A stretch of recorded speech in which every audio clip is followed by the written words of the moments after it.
Hey, so this is an extract from the book by M. Scott Peck, The Road Less Traveled. The Healthiness of Depression. The foregoing is a minor example of what those people with the courage to call themselves patients must go through in more major ways, and often many times in the process of psychotherapy. The period of intensive psychotherapy is a period of intensive growth, during which the patient may undergo more changes than some people experience in a lifetime. For this growth spurt to occur, a proportionate amount of the old self must be given up. It is an inevitable part of successful psychotherapy. In fact, this process of giving up usually begins before the patient has his first appointment with the psychotherapist. Frequently, for instance, the act of deciding to seek psychiatric attention in itself represents a giving up of the self image. I'm okay. This giving up may be particularly difficult for males in our culture, for whom "I'm not okay and I need assistance" is to understand why I'm not okay and how to become okay is frequently and sadly equated with "I'm weak, unmasculine, and inadequate." Actually, the giving up process often begins even before the patient has arrived at the decision to seek psychiatric attention. I mentioned that during the process of giving up my desire to always win, I was depressed. This is because the feeling associated with giving up something loved, or at least something that is a part of ourselves and familiar, is depressing.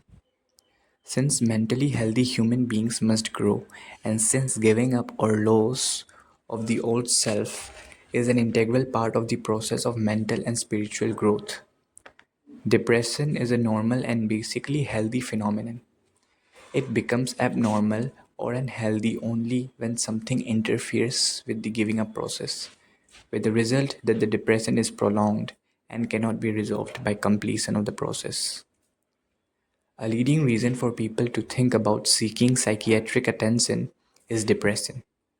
In other words, patients are frequently involved in a giving up or growth process before considering psychotherapy.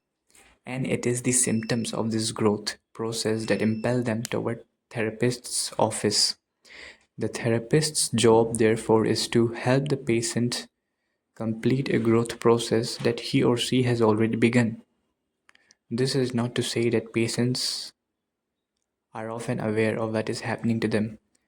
To the contrary, they frequently desire only relief from the symptoms of their depression so that things can be as they used to be. They do not know that things can no longer be the way they used to be, but the unconscious knows.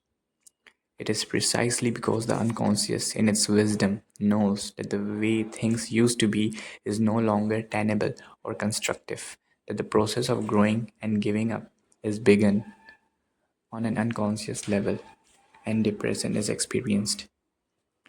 As I am likely as not the patient will report, I have no idea why I am depressed, or will ascribe the depression to irrelevant factors, since patients are not yet consciously willing or ready to recognize that the old self and the way things used to be are outdated.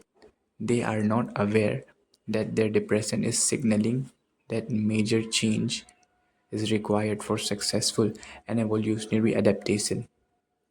The fact that the unconscious is one step ahead of the conscious may seem strange to lay readers. It is, however, a fact that applies not only in this specific instance, but so generally that it is a basic principle of mental functioning. It will be discussed in greater depth in the concluding section of this work. Recently, we have been hearing of the midlife crisis.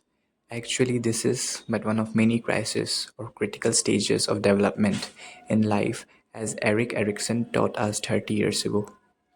What makes crisis of these transition periods in the life cycle that is problematic and painful is that in successfully working our way through them, we must give up cherished notions and old ways of doing and looking at things. Many people are either unwilling or unable to suffer the pain of giving up the outgrown which needs to be forsaken. Consequently, they cling, often forever, to their old patterns of thinking and behaving, thus failing to negotiate any crisis to truly grow up and to experience the joyful sense of rebirth that accompanies the successful transition into greater maturity. Although an entire book could be written about each one, let me simply list roughly, in order of their occurrence, some of the major conditions, desires, and attitudes that must be given up in the course of a wholly successful, evolving lifetime. The state of infancy in which no external demands need to be responded to. The fantasy of omnipotence. The desire for total, including sexual, possession of one's parents. The dependency of childhood. Distorted images of one's parents. The omnipotentiality of adolescence. The freedom of uncommitment. The agility of youth. The sexual attractiveness and or potency of youth, the fantasy of immortality, authority over one's children, various forms of temporal power, the independency of physical health, and ultimately the self and life itself.